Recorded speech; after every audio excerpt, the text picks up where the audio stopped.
And welcome to Movies, Films, and Flicks. I am Mark Hoffmeyer, and joining me is the 1998 winner of the Sarah Rose Cosmetics American Teen Prince Pageant. It's John Levingood. Wait, I won it as a dude? Yeah, Prince. Okay. Yeah. You don't remember that? Your stepladder bit? And you mouthing? Like, just what song? Oh, you were, let's see, I did 98. Ice Ice Baby. Yeah, your mouthing of Ice Ice Baby and corresponding dance won you the whole thing. That was, alright, so you came from what? Jersey, right? You want, like, your town in Jersey. And then you went to the New Jersey finals. And then you won that. And then you went, like, all the way. Like, you went all the way to state nationals. And you beat 50 other princes to become the prince of the Sarah Rose Cosmetic American Teen Prince Pageant. Originally, my talent was deadlifting, but once I saw someone could deadlift more than me, I knew I had to go with Vanilla Ice.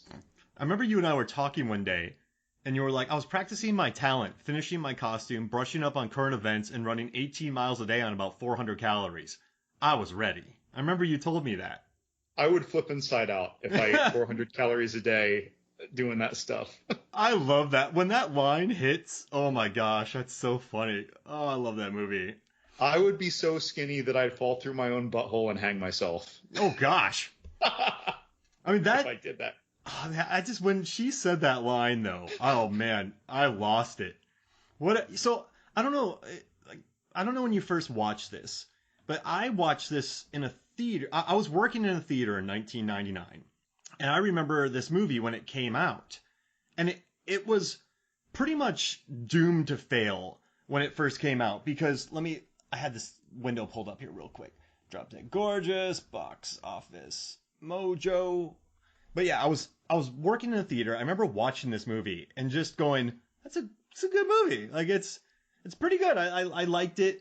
I watched like the Thursday night beforehand. It was definitely a lot. I was surprised that this is a PG-13 movie, by the way, John. I was convinced that this was an R-rated movie for 22 years. I'm with you. My memory also had it as that, but there's so little swearing, there's no nudity, and you don't see anyone die. So I guess that's what it is, but it feels brutal the way that they're ripping on it. They can offend a lot of people with this movie. Yeah. This thing comes out guns a-blazing, but I remember this is what happened. It opened on July 23, and it opened up at 11th place, and it only made $3.9 million its opening weekend. It only opened at 1,200 theaters. Like, that's less than Idle Hands. But it opened up against The Haunting, Inspector Gadget, American Pie, Eyes Wide Shut, Big Daddy, Lake Placid, Wild Wild West, Tarzan, The Wood, Phantom Menace was still in the theaters. And then a week later, Runaway Bride and Deep Blue Sea come out. That, cleared more space in the cinema. A week later, The Sixth Sense, The Thomas Crown Affair, Mystery Men, and Iron Giant came out, which further pushed it down. Right. And then the following week, Bowfinger, Broke Down Palace came out. Bowfinger opened up to close to 20 million, but Sixth Sense was still destroying people. And so by then, this movie was gone. It did, Detroit Rock City also opened, but only did 2 million.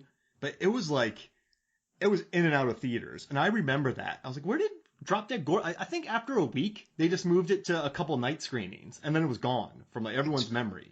It's funny to hear to me that this came out on July 23rd, because I get it, school is going to start in 4 to 6 weeks, I guess, or all the people who are of the age that you want to go see this are off because it's summer or something. But at the same time, as an amateur movie critic, or I don't know what to call myself, a quasi-professional movie critic, this does not strike me as a movie that anyone today would choose to release in summer.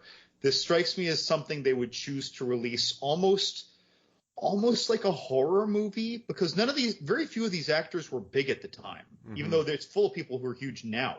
There were people who might have been known, but they weren't huge. They had one good thing maybe. And so this strikes me as a January release. Yeah, you kind of want to get counter-programming.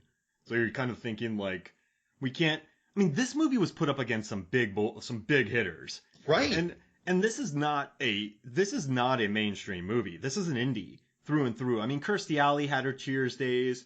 You also had Ellen Barkin in there as well, who had some credits. You know, Kirsten Dunst, she had done Interview with the Vampire and a few other movies, but this was yeah, this yeah, and it didn't have the A-list stars. It wasn't like a typical summer Denise blockbuster. Richards had Yeah, already from done like Tammy Wild the Things, T-Rex. she had it, and like Brittany Murphy was in Clueless as well, and I mean Amy Adams in her first role.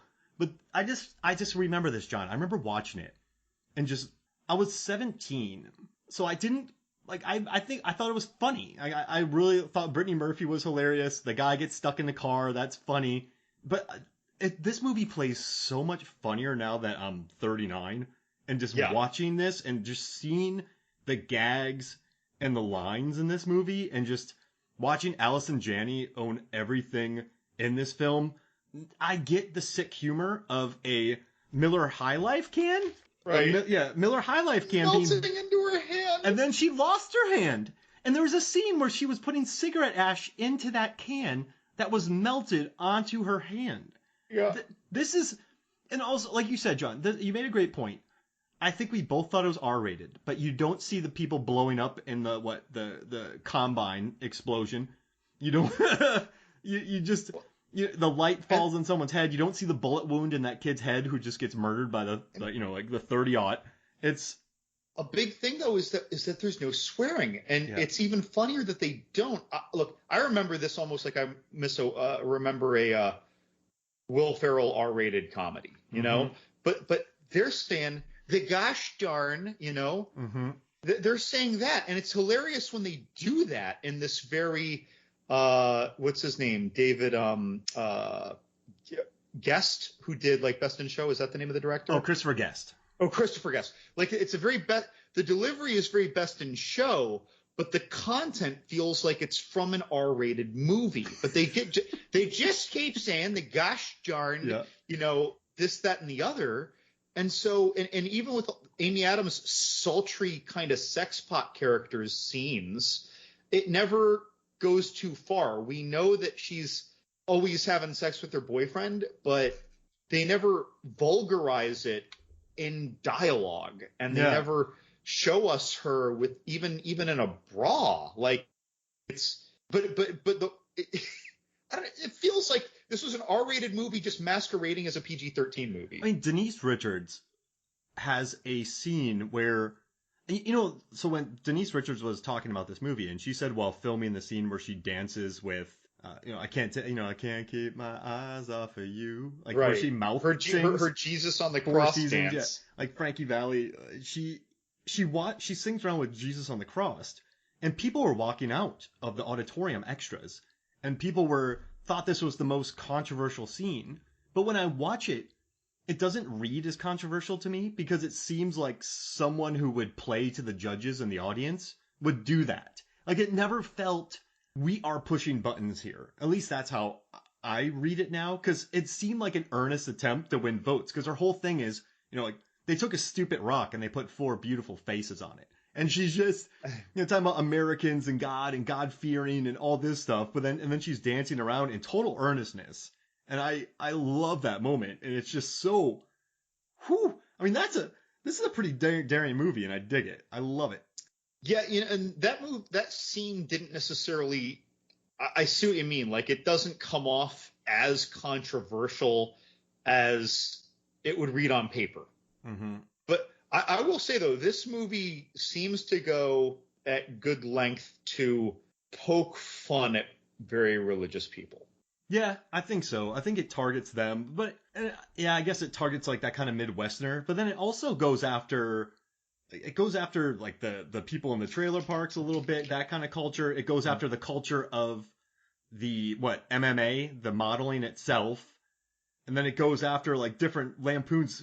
It does go after that, but I also think it's a pretty good equal opportunity offender. I made a list. Yeah, of people that could be triggered to. Well, not triggered. This isn't like a hard line pusher. It just frequently prods at the line, if that makes sense. Like mentally challenged people, right? Yeah.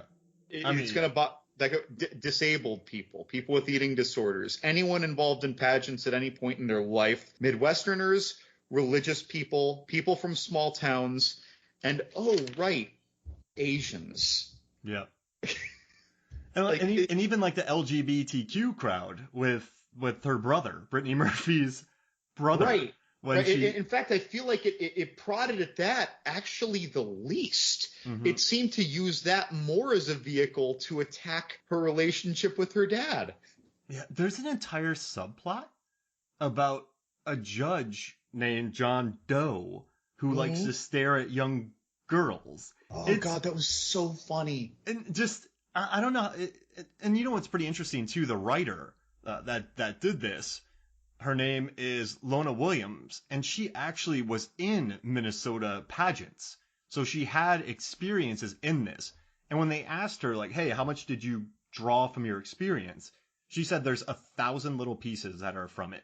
Even the absurd stepladder dance happened. Like, she's like, we did that. There wasn't the paint. That's wonderful. They didn't have all the blue and red paint on their butts, but they did that.